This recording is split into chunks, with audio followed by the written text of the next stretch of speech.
there's so many good things that I want to do, and then I just don't end up doing them. And there's so many things that I don't want to do, and I keep repeating those things again and again and again. And maybe that sounds like you. It definitely sounds like me. And it's comforting to know that we aren't alone, because those are the words of Paul the Apostle writing to the Roman church, where he says exactly that. The things he wants to do, he doesn't. The things he doesn't want to do, he finds himself doing.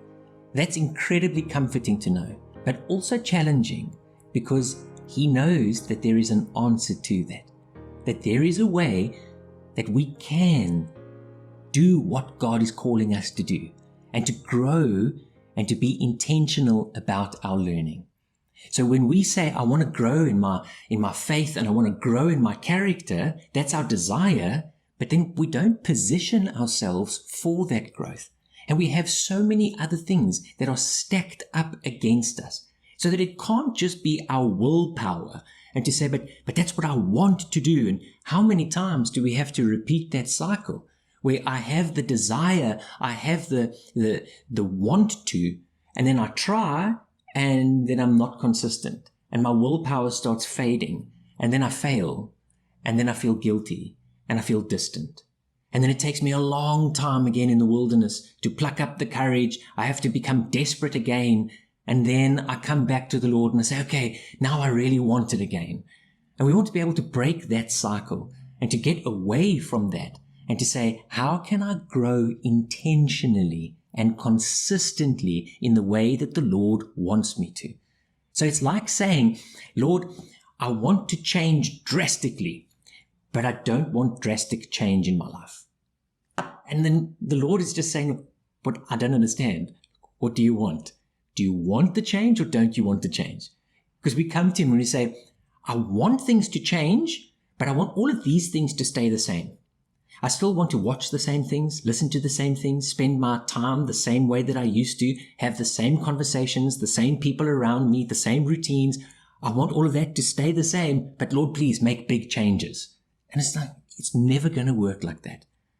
So how can we look at those areas and say, Lord, I need your strength. I need your clarity in the areas that are most important, because those are the areas that I want to change. So, and I understand we have the desire, and we all face challenges, and we all have busy schedules. And this doesn't matter if you are 15 years old or if you're 95 years old. These things are still difficult, because learning is lifelong. And that's what the Lord wants for us. So if we have to look and we say, I want God to be the most important in my life. I want him to be the priority. I want my relationship with him to be growing and to be strong, and for that to be the most outstanding characteristic of who I am. That's what I want, but then that's not what happens. Why? Well, because we're not dealing with all of the other things that are stacked up against that. And we have to look at those, and some of them are basic laws of physics. It's just life. Life is difficult. And we keep trying to convince ourselves, no, but it's supposed to be easy. Why is life difficult? Well, it's difficult because that's the law of entropy. It is that everything in the universe is on this downward spiral. Things do not get better on their own. Anything that is left to itself gets worse and tends towards chaos and disorder. Just look at your lawn. Look at your kitchen. Just look at anything that you leave. If you're not going to put effort in to maintaining your house, it doesn't fix itself. It doesn't get better over time. Neither does your life. Unless I'm going to be intentional about my life and the things that I want, and I want it to be orderly and I want it to be healthy, that requires effort. And we have to be willing to admit that. We also have something called the Dunning-Kruger effect. And you can go and Google the Dunning-Kruger effect. It's this space in our minds where we think we know a little bit, and because we know a little bit about something, we think we know so much. And then we want to become experts on it. And it's being able to admit, wow, I've still got a lot to learn. And when you speak to real experts, that's always what comes across, is they realize the more they know, the more they don't know, and the more there is to learn. We also just have our basic fallen nature as human beings, The fact that my old person, the person that desires all of these sinful fleshly things, I fight against it every single day. But then it's like I go to bed, I go to sleep, and it resurrects. The next morning I have to fight against that old man again. That is the law of life. The law of life is the old man resurrects. And every single day it requires me to surrender. It requires me to sacrifice myself and to say, Lord, I want to live for you. I don't want to live for myself. And that is a daily thing. And then I also just have to pay attention to the world that I'm in, to my environment, to those negative influences, to my own bad habits and shocking routines of doing things, of how I choose to spend my time. I can't ignore that. So all of that is stacked up against my desire and my willpower to do what God wants me to do. And then I'm saying, but it's not surprising that I don't end up growing and being the person that God wants me to be if I'm not dealing with these other things and being intentional about it. And the things that we want to talk about are the most difficult things. We're not speaking about trying to learn a new skill or to gain some knowledge or some experience. We're talking about deep character work. We're talking about healthy relationships, restoring those and growing in those relationships. And those are the most important, equally the most difficult areas of life. And when we deal with those areas of life, well, that's where we see, okay, this is going to require effort. And we don't want to take the shortcuts. It's easy to just get the knowledge and to say, well, I want to grow in my knowledge of my faith. I want to grow in my knowledge of the Bible. And that's often where we get it wrong. So I can start off and say, I need to know more, but that's not the key. The key is I need to apply more. I need to do more. And that's why the Lord placed the emphasis on this. Don't be hearers of the word, be doers of the word. So I've had so many people come to me, new Christians, old Christians, and they come and say, Warren, I just want to know the Bible more. I've never, not once, had somebody come to me say, Warren, I just want to apply the Bible more. But yet that's where the real difference is made. So we want to be able to get to that place and say, okay, I don't want to just be someone who gains more knowledge so that I can be the teacher, that I can show everybody else and impress them. I want to be the student. And in our characters, we will always be the students. I could ask you, how well do you know yourself? The surface level obvious answer is, of course I know myself. And then when we start really digging, we're like, yeah, there's still a lot I need to learn about myself. I will perpetually be the student of myself. So why do we struggle? Why do we struggle to learn? Just three basic things. First, because we think that we know enough. The biggest barrier to learning is not the lack of knowledge. The biggest barrier to learning is that I don't think I need to learn. And that comes down to pride and arrogance and sometimes complacency. Because I don't think I need to learn, well, then I don't even put the effort in. Proverbs 18 verse 2 says, a fool has no delight in understanding. A fool has no intention of wanting to know more.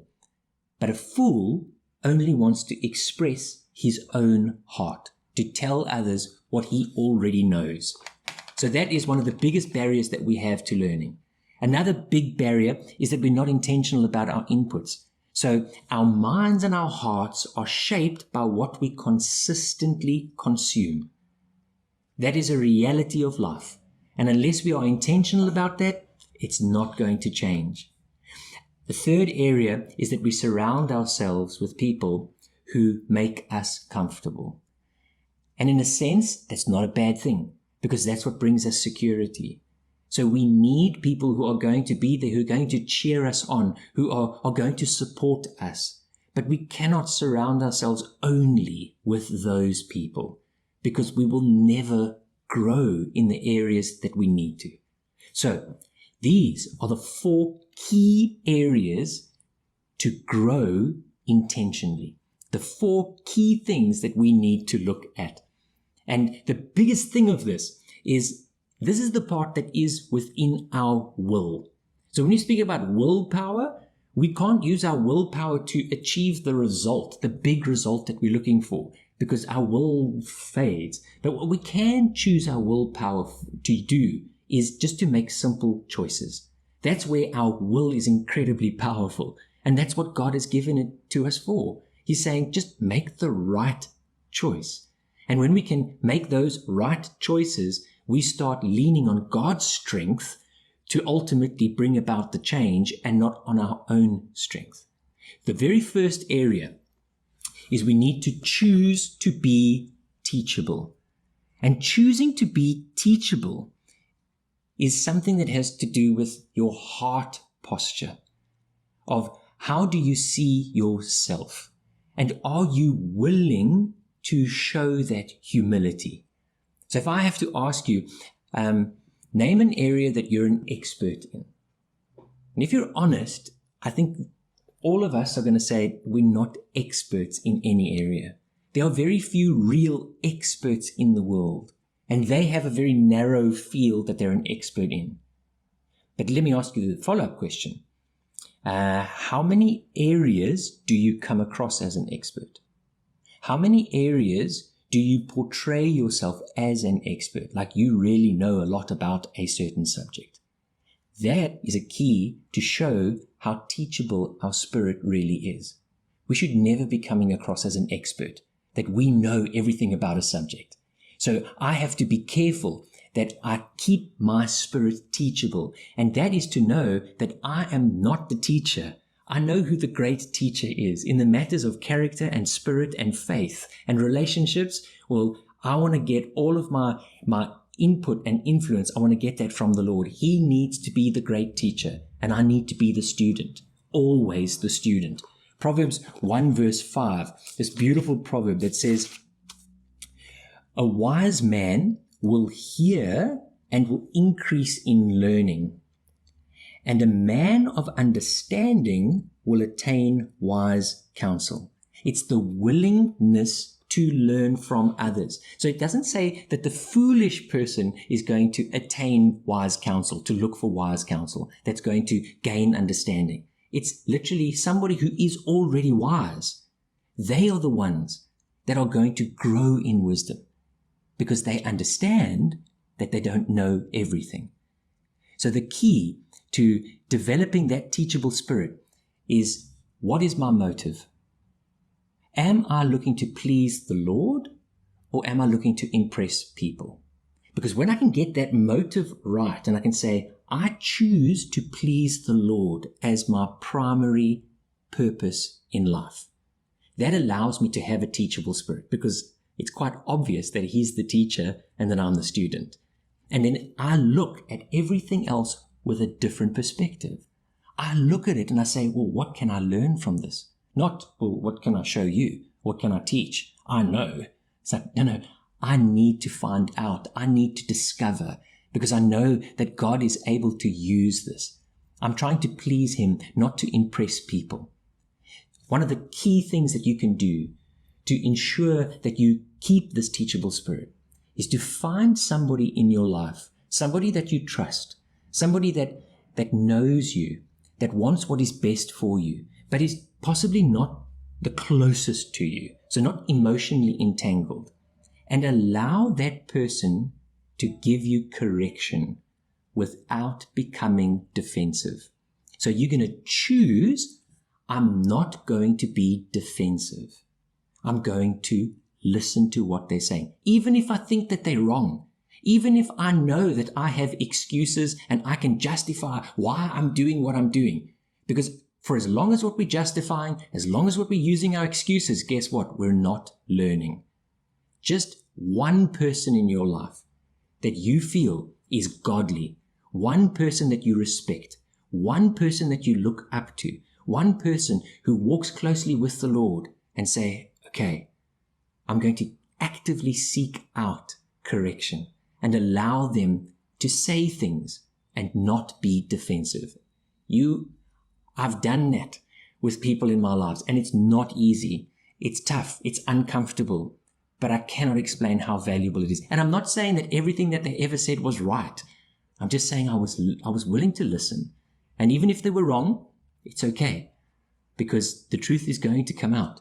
And in all the different areas of your life, just find somebody in your marriage. Look for those that are ahead in marriage. Seek them out. Parenting, somebody in business and leadership. Just look to somebody that you really respect and say, wow, you're ahead of me on this journey. And I want to learn, and I want to make sure that I am teachable. Please, will you help me? The second part in making sure that we are intentional about our learning is to choose our inputs. So this is an input audit, and this is something we have to do regularly. It's to have a look, what am I spending my time on? What am I spending my resources on? My energy, my money? Just have a look at all of those things, because that's going to show what's important to me. And maybe I have been deceived. Maybe I have been distracted. Maybe I am spending more time on things that I know I shouldn't be spending my time on. But guess what? Oh, I am. I need to be aware of that. And then I need to make a choice. I had to do that. I had an app on my phone. It was Facebook. And as I would use it, I would spend more time on it than what I would allow myself to. And that's terrible, isn't it? I would only allow myself a small amount of time, and then I would use more. And every single time I catch myself and I feel bad and I feel guilty until eventually I deleted it. Now I have a different relationship with my phone. It doesn't have that same influence. I look at my phone and I'm like, oh, yeah, I don't need that right now. So when I evaluate my inputs, I want to remove the negative inputs, the things that are taking away from the goals that I have, from the valuable relationships that I have, remove those, and then I want to be intentional about adding in the positives. So whether that is spending more time in the scriptures, whether it is journaling, whether it is having more godly conversations, I want to be intentional about that. And just those small steps, you won't believe how much of a difference that makes. The third part that we want to look at is to choose our circles. So it has been said that you are the average of your 5 closest people. If you take a look at their character, you take a look at their goals, their place in life, the respect, the influence that they have, you take the 5 people that you spend the most time with, average that out, and that's you.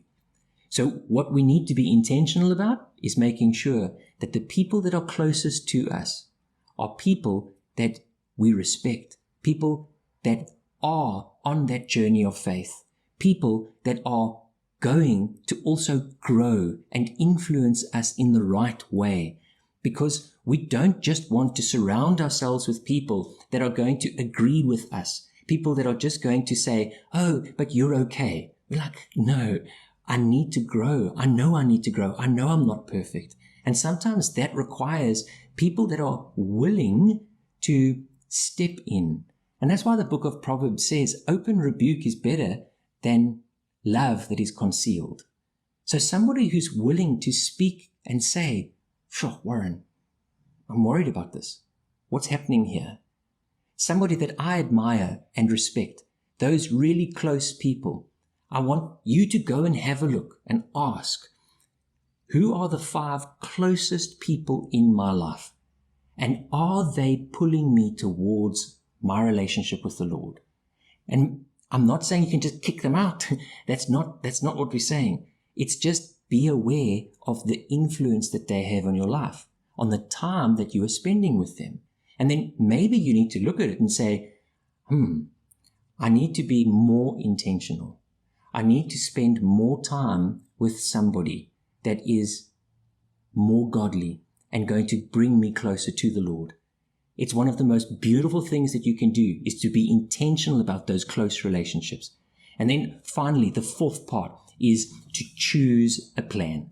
It's to be intentional about what you're going to do, because growth requires preparation and a plan, not just a wish. And it needs to be specific. So if there is an area that you want to specifically grow in, then I want to suggest these steps. And I'm going to use the area of reading your Bible, of spending more time in the scriptures, because that's one of the things as a believer, we need to be spending time in God's word and applying it to our lives. But that intention doesn't always result in me doing it. So how do I change that? It's the specificity of it. So it's to be exact about what it is you want to do. So let's look. If I say I want to read my Bible, that's too general. I need to say I want to read the book of Philippians. I want to read the book of Proverbs. Then I'm going to say, how much am I going to read? I want to read a chapter a day. I want to read 5 verses a day. There's the specifics of it. Then I don't want to just leave it out to I'm going to do it. It's when am I going to do it? I'm going to do it at 7 a.m. in the morning. I'm going to do it at 8:30 p.m. at night. Then I want to ask, well, where am I going to do it? I'm going to do it in the lounge. I'm going to do it at my desk, in my office, in my bed. It doesn't matter, but be specific where you want to do it. The more specific you are about all of these things, I promise you, the easier it is to do it. And here's one that really helps, is be specific about the person that you are going to give feedback to. I'm going to do this specific thing at this specific time, at this specific place, and I'm going to tell this specific person. I'm going to feed back to them. And when we do that, the impact of this intentional learning, and I want to look at these layers underneath, because obviously you're going to learn and you're going to grow, but there are other things that come with it, sort of almost like unintended consequences. And one of them is our approach to failure. Because when I can see myself as the student and that the Lord is the teacher, well, then I look at failure differently. Because when I fail, when I don't get things right, it's not that I've now let people down and I'm not impressing them anymore. And all of a sudden they're looking at me and they see me differently and I feel like a failure. When it's the Lord that I'm trying to please and I'm doing this for Him and I fail, I can approach Him and say, Lord, I know I haven't got this right, but I know that there's something that you want to teach me through this, that there are lessons here for me to learn and areas that I can still grow in. And it's beautiful to be able to see that when I can do that, I can build up my consistency, because then I don't feel guilty and I don't feel distant, so that I can pick up again quickly and I can continue. And when I build that consistency, I don't then have to try and convince people out there that I am growing in my faith, and I don't have to try and impress them. And yes, probably the biggest part, I don't have to try and convince myself that the Lord is my priority, because I've got the evidence to show that. And I can look back at the last 17 days where He has been my priority, where I have put Him first. And then when I'm in a situation that's difficult, where I'm like, oh, am I going to please the Lord, or am I going to please these people? Well, all of a sudden it's not that difficult anymore, because I've been pleasing the Lord consistently for a long time. And I can look at the gain that I have made, and that strengthens my faith, because I can see the work that the Lord is doing. So I don't know what the area is that you want to grow in. I don't know what it is that you're struggling with. But if you feel that you are stuck in that cycle and you want to get out of that cycle, you don't even have to look at the big picture. You don't have to set up this massive result and say, oh, when I get there, it's just take one small step. And every single day, when you take that small step, you are being faithful to the Lord, and you are growing. And you're going to see that by doing that, the Lord is going to show you the most important areas in your life that He wants to work in. Areas that you probably didn't even know, but areas that He says, let's focus here. Let's sort this out. And when you can sort that out with the Lord's strength and with His help, well, then it draws you closer to Him and closer to those around you. And you find that your growth then becomes part of your life, not just wishful thinking. And that is the work that the Lord wants to do in each and every one of us.